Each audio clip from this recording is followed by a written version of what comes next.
बाप और बेटी और कुद्दस के नाम से आमीन। मसीह खुदाम में आप सबकी सलामती हो।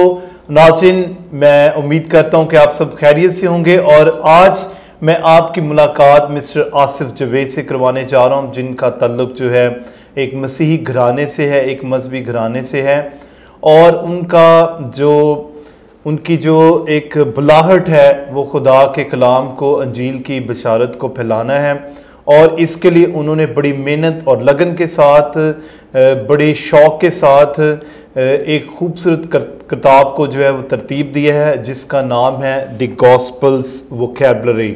जी नाज़रीन, ये एक ऐसी किताब है जिसमें अनाजील में से उन तमाम मुश्किल अल्फाज को ढूंढकर लिखा गया है और उनको इंग्लिश से उर्दू में ट्रांसलेट किया गया है, ताकि वो तमाम लोग जो अंजील मुक़द्दस को उर्दू में या इंग्लिश में पढ़ते हैं उनके लिए एक अंजील मुक़द्दस की वोकैबुलरी जो है वो इस किताब में जो है उसको इकट्ठा किया गया है, ताकि एक ही किताब में आपको अनाजील में जितनी भी मुश्किल अल्फाज हैं, मुश्किल वोकैबुलरी है, उसकी उर्दू और इंग्लिश जो है वो दोनों मिल सके।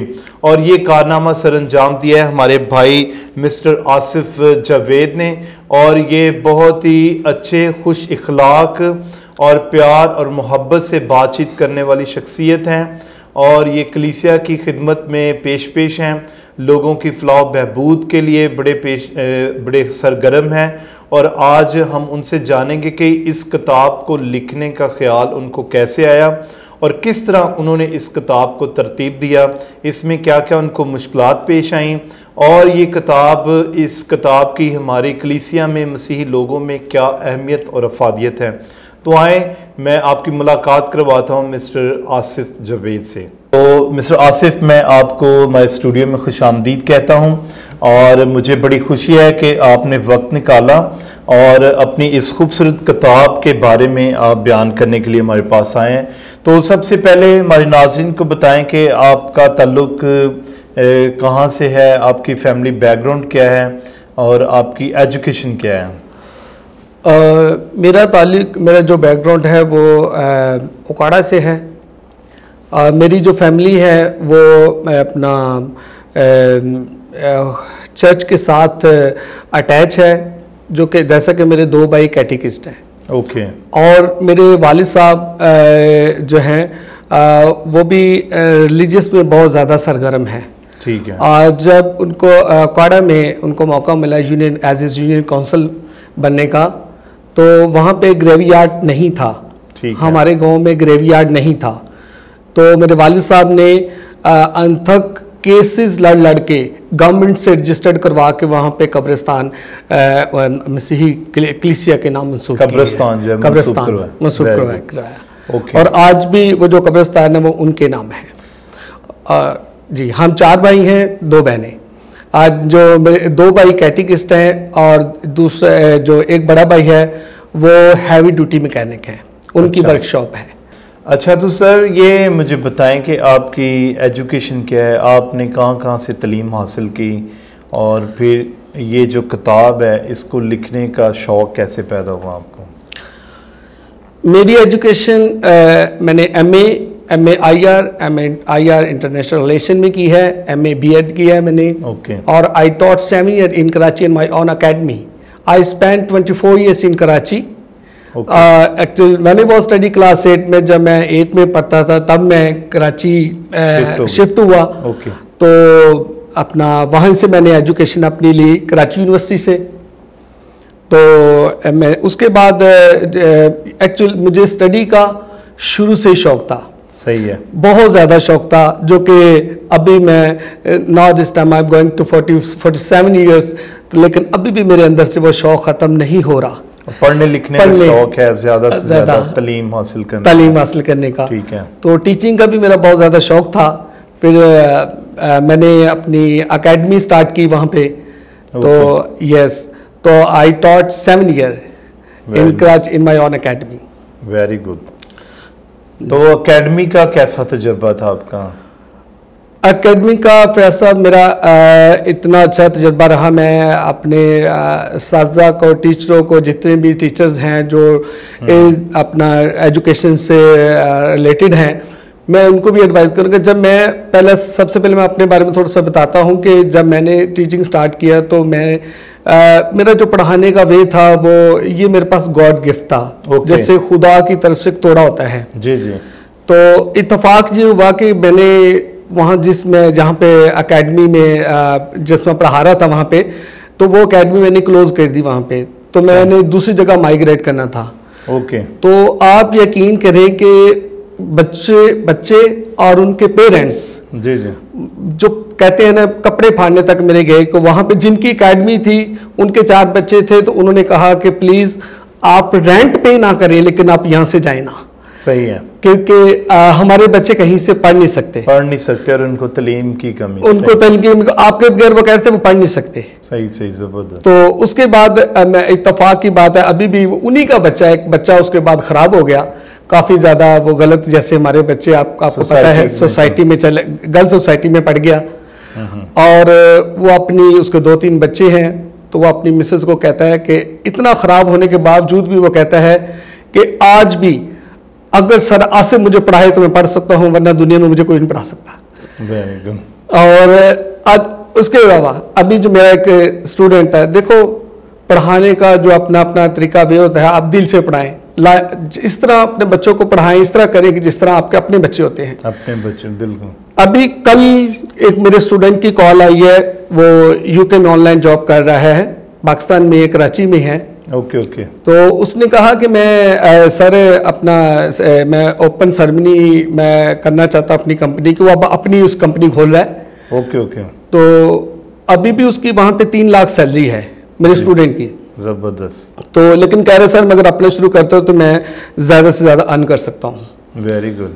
तो उसने मुझे कहा कि सर मैं ओपनिंग के लिए एज ए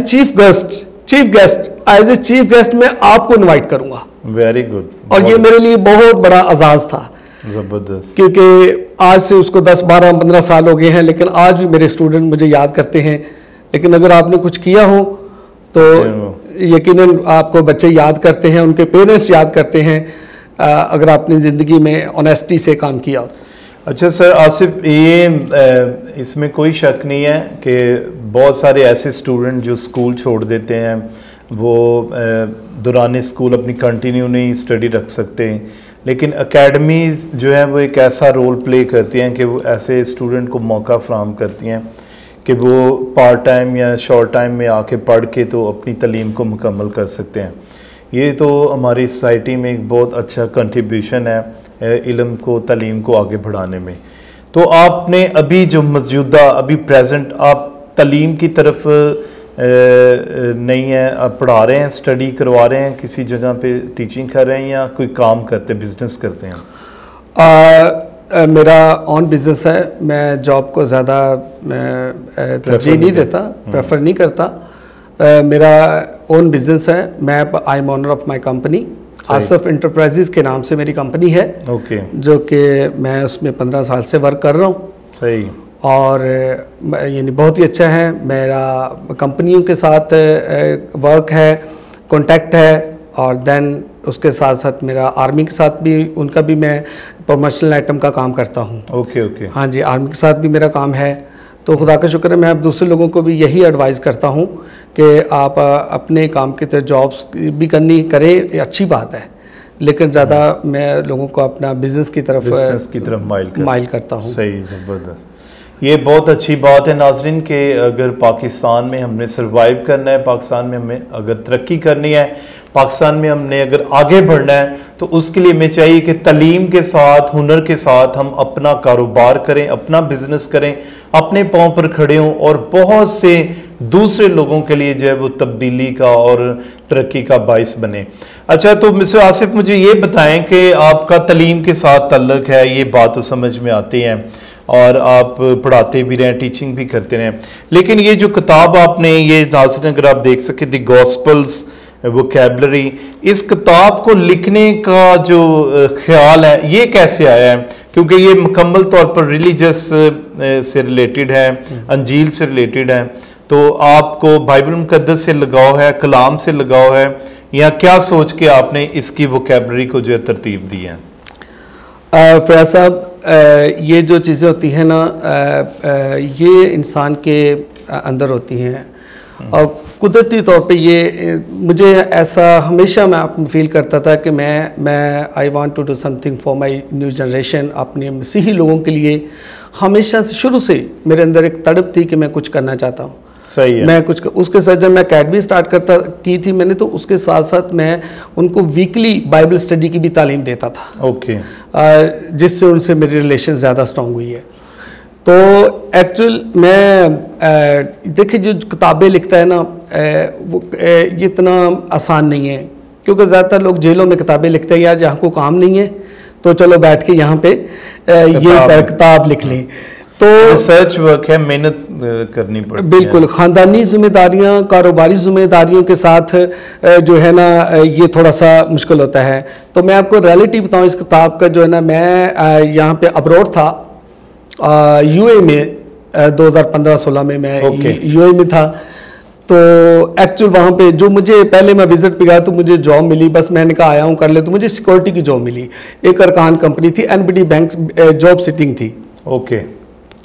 तो वहाँ पे एक सुपरवाइज़र था जिनके साथ मेरी मतलब वो अच्छी अंडरस्टैंडिंग नहीं हो रही थी। तो उन्होंने वो एक जगह थी, उन्होंने वहाँ पे ना एक होटल था उनका, तो वहाँ पे एक रूम था, वहाँ पे वो उसको ज़्यादातर भेजते थे जो उनकी कहना नहीं मानता था।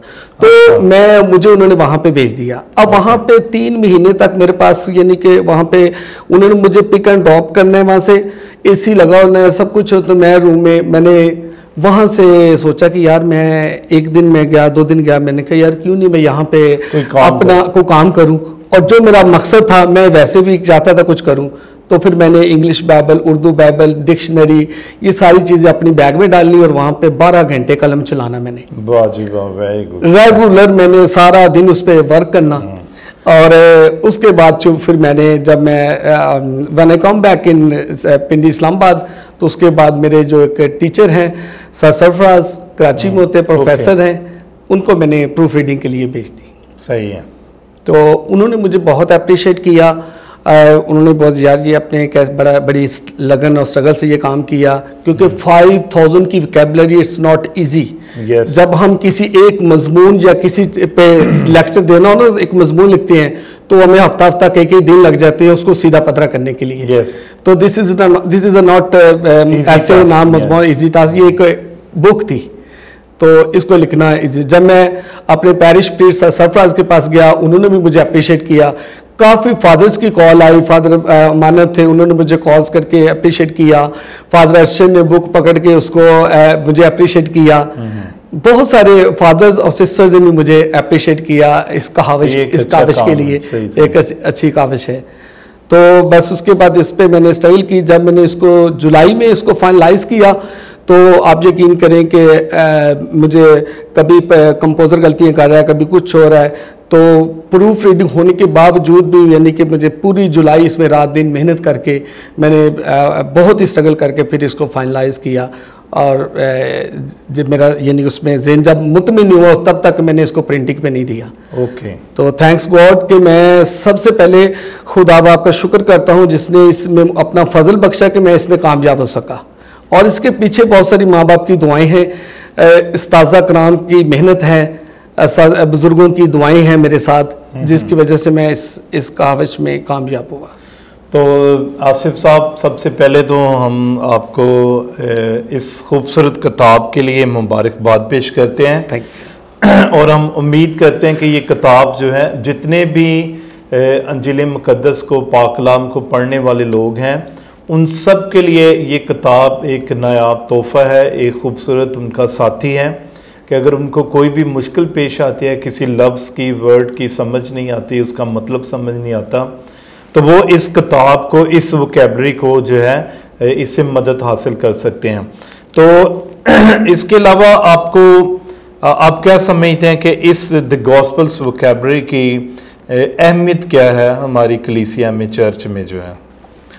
फैज़ साहब, इसकी जो अहमियत है ऐसा है कि जो लोग इंग्लिश बाइबल पढ़ते हैं, सपोज द इंग्लिश बाइबल की वो रीडिंग तो कर लेते हैं, लेकिन वो अंडरस्टैंड नहीं करते कि इसकी मीनिंग क्या है। सही है। और जब तक आप उसकी मीनिंग को नहीं जानते, उसकी ट्रांसलेट को नहीं जानते, तो आपके लिए समझना मुश्किल है। सही है। तो मैं उनके लिए ये कहूँगा कि ये चैप्टर वाइज उसकी हमने डिफिकल्ट वर्ड की ट्रांसलेट की है, चैप्टर वाइज।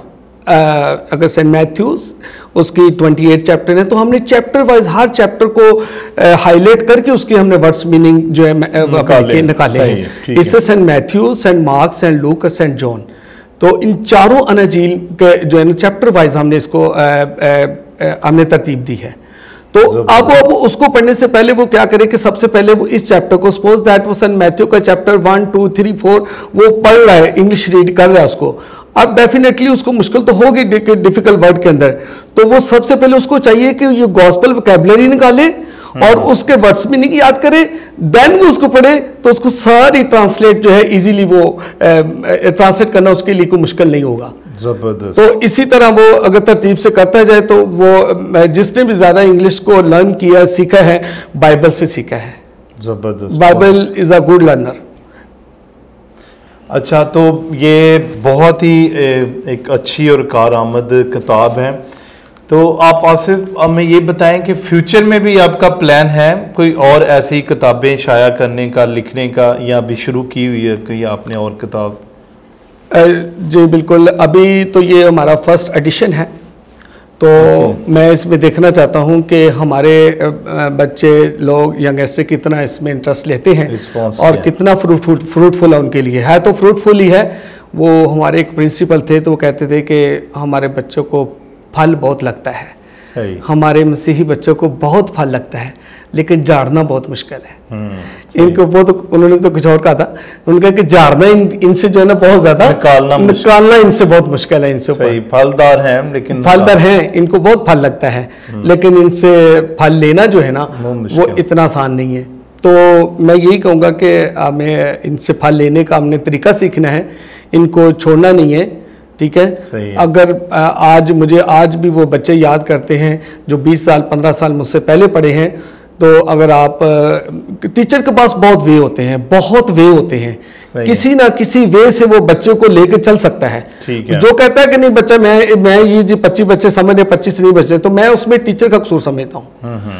क्योंकि अगर 25 समझ रहे हैं, 25 क्यों नहीं समझ रहे? आप वे चेंज करें, अपना मेथड चेंज करें, उनको फोकस करें। टीचर के पास बहुत वे होते हैं कि जो पढ़े लिखे टीचर होते हैं, जो सिखाने वाले हैं, और जिन्होंने बस एक टाइम पास करना, उनके तो मैं कुछ नहीं कहता, उनके बारे में कई मजबूरी में टीचिंग कर रहे होते हैं, हादसाती तौर पर टीचर बन जाते हैं। हाँ जी, को काम नहीं मिलता तो कहते हैं चलो शौक से टीचर बनते हैं। हाँ जी, तो काम उसी में मजा होता है जो इंसान शौक और लगन से करता है। जबरदस्त, ठीक है।